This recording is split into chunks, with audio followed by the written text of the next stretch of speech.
अब जब तक आप मालिक के चरणों में रहोगे तो यहाँ का सुख तो आपको मिलेगा मिलेगा, आपके भाग्य में ना होगा तो भी दाता आपको देगा। ये दयालु है, ये समर्थ है, इसके पास फुल पावर है। और फिर आपकी मृत्यु तो होगी, क्योंकि यहाँ तो कोई रह ही नहीं सकता। इस मिट्टी के खिलौनों में कितने दिन रह सकता है? हजार हजार वर्ष तक भी रह जीवित रह कर देख लिया ऋषियों ने अपनी अटकलों से, आखिर में फिर मृत्यु हुई। यहाँ तो मृत्यु होगी। वो दिन तो डेफिनेटली आओगा जिस दिन आपने यहाँ छोड़ना ही पड़ेगा, चाहे कितना काम रह रहा हो। आज जो स्थिति आपकी है, यदि आप इसको अभी से सेट करके चलोगे कि परमात्मा आपकी इच्छा कभी ले चलियो, यदि आपने मोक्ष उद्देश्य रखना है, उसमें फिर अग्रम अग्रम नहीं रखनी कि यूँ काम रह गया, ऐसा नहीं हुआ, भगवान इतना और हो जाता फिर काम बढ़े, नहीं। चाहे कभी कहे परमात्मा, चालन की तैयारी करनी पड़ेगी आपने। तो आपने यहाँ से तो जाना ही पड़ेगा। यदि आप श्रद्धा नहीं हटाओगे, यहाँ से आस्था नहीं हटाओगे, तो भी मृत्यु होगी, तो यहीं आ जाओगे। इस ज्ञान को आधार बना के और परमात्मा को साक्षी रख के जब भी चालन की तैयारी आवे, किसी समय आ जा, सहर्ष चल पड़े कि कभी ना कभी तो पीछा यहाँ से छुटवाना ही पड़ेगा। मान लीजिए आप परमात्मा के मार्ग पर लगे हुए हो और आपके साथ कोई ऐसी घटना, वैसे तो मालिक घटना नहीं देता जल्दी सी, वो भी आपकी कोई त्रुटि होगी या परमात्मा की कोई और रजा होगी, उसमें वो आपके हित में ही होगी। जैसे जिसको हम अकाल मौत कहते हैं, तो यहाँ पहले तो अकाल मौत आपकी होगी नहीं, और होगी तो घनी आपके ऊपर मेहर होगी, कोई विशेष कृपा होगी, या आपका नाम टूट चुका हो। प्रथम तो अकाल मृत्यु होगी नहीं इस मालिक के चरणों माने के बाद। इसके हाथ में है मासा घटे ना चल बढ़े, विधना लिखे जो लेख, और सच्चा सतगुरु मेट कर ऊपर मार दे मेख। ये वो परमात्मा है जिस लिखे हुए लेख को, प्रारब्ध को कोई भी चेंज नहीं कर सकता। ये परमेश्वर कबीर देव उसको चेंज कर सकता है, उस भाग्य को बदल सकता है। तो ये तो उसके साथ होगा जो हृदय से, तन मन धन से कोई मर्यादा भंग नहीं करता है, प्रभु के चरणों में लगा हुआ है। और दूसरे जो परमात्मा के चरणों में लगे हुए हैं और परमात्मा की कुछ और रजा है कि कई कारण हो जाते हैं पुण्यात्माओं, तो उसको ऐसे अकाल मौत, वो स्वयं ही अकाल मौत मृत्यु करेगा उसकी, और तुरंत ही उसको दूसरा जीवन देकर पार करेगा। वो उसने अपनी आत्मा को देखना है। हम तो अपना स्वार्थ देखें। जैसे किसी की माँ मर जा, चाहे 70 साल की हो रही है, तो याद आवे है कि भाई पाछी बालक खिलाओ थी, पोत्या ने राजी रखे थी, घर की रुखाड़ करे थी, ये बना मरे तो बढ़िया है। तो हम तो अपने स्वार्थ ने कर रहे हैं। जय उस माता जी का हो जा बीमारी, कोई रोग हो जा, 10 लाख जा, खाट पे लेट जाओ, तो हफ्ते अंदर हाथ जोड़ लेंगे सारे, है भगवान माँ की माटी उसंगवा ले, परमात्मा इसने उठा दे। तो कहने का भाव ये है कि यदि परमात्मा किसी भी समय पर अपने सच्चे भक्त लगा हुआ ठीक है और उसको ऐसी कोई घटना करता है, ऐसी कोई घटना होती है अकाल मृत्यु की, 2 कारण से होगी। या तो आपका नाम खंड हो चुका है, उसने आपको काल ले गया, या परमात्मा अपने हिसाब से वहाँ से तुरंत दूसरा जन्म देकर आपको पार करेगा। अपने आत्मा, हम जैसे दीर्घ रोग है हमारे को जन्म और मृत्यु का एक दीर्घ रोग है, ये कैंसर हो रही है। ये प्रभु का हॉस्पिटल है, ये सतलोक आश्रम बरवाला एंड करो था। जब आप इस हॉस्पिटल में प्रवेश पा लेते हो और आपने उद्देश्य ये होना चाहिए कि मैं इस रोग से मुक्ति पाऊं, तो यहाँ फिर डॉक्टर ने देखना है। जैसे डॉक्टर के पास आप चले गए, आप भयंकर रोगी हैं, फिर डॉक्टर ने ही करना है जो करना है, मरीज की नहीं चलती। वहाँ पर मरीज की कोई राय नहीं ली जाएगी। डॉक्टर जब चाहोगा इंजेक्शन लाओगा, जब चाहो उसका एक्सरे करेगा, जब उसकी रिपोर्ट लेगा, ब्लड चेक करेगा, ग्लूकोज से डालेगा, इंजेक्शन लगाएगा, और हो सकता है किसी कारण से टांग भी काटनी पड़ जा जीवन बचाने के लिए, तो वो टांग भी काटेगा। तो वहाँ मरीज अपनी नहीं चलाता है, वो करबद्ध रहता है और डॉक्टर को समर्पण कर देता है कि जो आपको ठीक लगे वही करना। तो यहाँ आने के बाद आपने अपना अगर जन्म मरण का रोग कटवाना है तो परमात्मा डॉक्टर हैं, कबीर भगवान हमारे, इस दास को आपका कंपाउंडर छोड़ रखा है।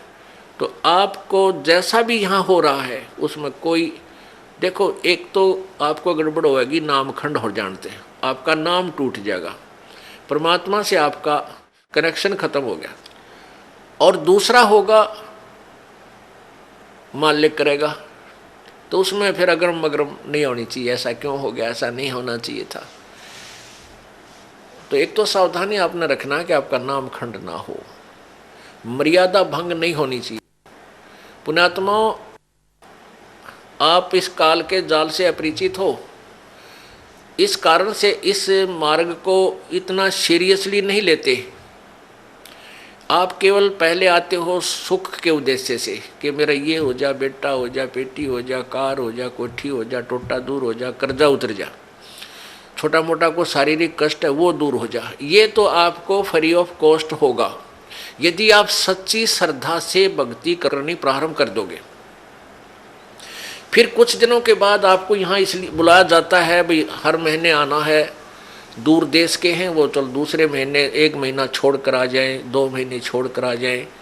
आपको इसलिए बुलाया जाता है कि ताकि आप इसको इतना सीरियसली नहीं लेते, क्योंकि आप इस मार्ग से परिचित नहीं हो। आपको यहाँ बुलाया इसलिए जाता है क्योंकि आपको वहाँ अपने घर से जब चलते हो तो 1 हफ्ता पहले आप परमात्मा के दरबार में पहुँचने के लिए चिंतित हो जाते हो।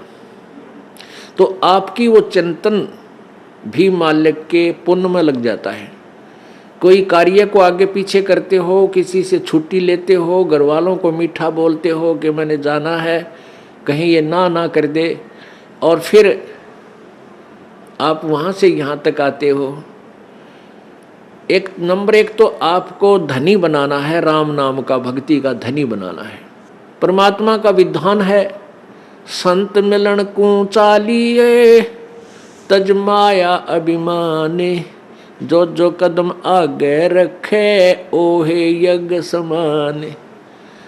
क्या बताते हैं परमात्मा, अपना विधान आप ही बता रहे हैं कबीर जी कि संत मिलन को चालिए। जब सतगुरु के दर्शनार्थ आप चलते हो, अभिमान तज माया अभिमान, किसी प्रकार का भी आप में अभिमान नहीं होना चाहिए, ना धन का हो, ना पद और पोस्ट का हो, किसी प्रकार का नहीं हो। जैसे एक रोगी व्यक्ति जिसको पता लग गया कि तेरी जान जाने वाली है और वो डॉक्टर के पास जाता है, चाहे वो कितना बड़ा अधिकारी है और कितना पैसे वाला है, वहाँ वो अपनी उस पोस्ट और पैसे को नहीं आगे रखता, उसका दिखावा नहीं करता, अपनी जान बचाना चाहता है। डॉक्टर जहाँ कहता वहीं लेट जाता है, कपड़े उतारने को कहता तुरंत उतार देता है, कोई रिपोर्ट करवाने के लिए संकेत करता है, लिख कर देता, तुरंत उठ कर चला जाता है। तो पुण्यात्मा, सच्चे दरबार में जब भगत आवे, उसका दृष्टिकोण, उसका उद्देश्य, उसका भाव ऐसा होना चाहिए जैसे सीरियस रोगी, सीरियस पेशेंट और हॉस्पिटल में जाता है, उसमें कोई नखरा नहीं होता। ऐसे जब आप सच्चे दरबार में आओगे, आपको कितना पुण्य मिलेगा कि जहां से आप चले हो यहां तक आने के जितने भी आपके कदम, यानी जितने कदम बनते हैं, इतने यज्ञ के तुल्य आपको पुण्य मिलेगा उसको जो या निष्कपट भाव से आता है और निर्भिमान होकर आता है, जैसे रोगी जाता है हॉस्पिटल में। तो यहाँ आपको बुलाने का उद्देश्य ये है, नंबर 1 तो आप धनी हो जाओगे, पुण्य बढ़ेंगे आपके, और जो पैसा आपका खर्च होता है यहाँ किराए पे आने जाने में, ये भी आपके पुण्य में लिखा जाएगा, आपके धर्म में लिखा जाता है, ये पुण्य हो रहा आपका। तो जितना भी आप यहाँ परमात्मा के चरणों में आओगे आपका पुण्य बढ़ेगा। फिर आप यहाँ पर 5 यज्ञ होती हैं। एक यज्ञ है धर्म की, या भंडारा चला है भगवान का दिन रात फ्री ऑफ कॉस्ट परमात्मा की तरफ से। यहाँ जो आप आते हो 10 रुपये, 50 रुपये, 100 रुपये जैसे भी दान पात्र में डालते हो, उसका फिर सामूहिक रूप से भंडारा होता है। कहीं आश्रम का विस्तार होता है, कोई पंखा आता है, कितने दरी बिछाण की मैट लाते हैं, लैट्रिन बाथरूम बनाए जाते हैं, कमरे बनाए जाते हैं, शेड लगाया जाता है। तो ये आपके पैसे इसका पुण्य हुआ और यहाँ आने वाली दुखी आत्माओं को चैन हुआ। अब कितने कैसे संसार से निकल कर आते हो आप, ट्रेन में आते हो, जेब कतरे साथ बैठे रहे, मन माने किरा के कर जा। घर से निकलते हो, कोई ठगी है, कोई चोर है, कोई किस तरह का है।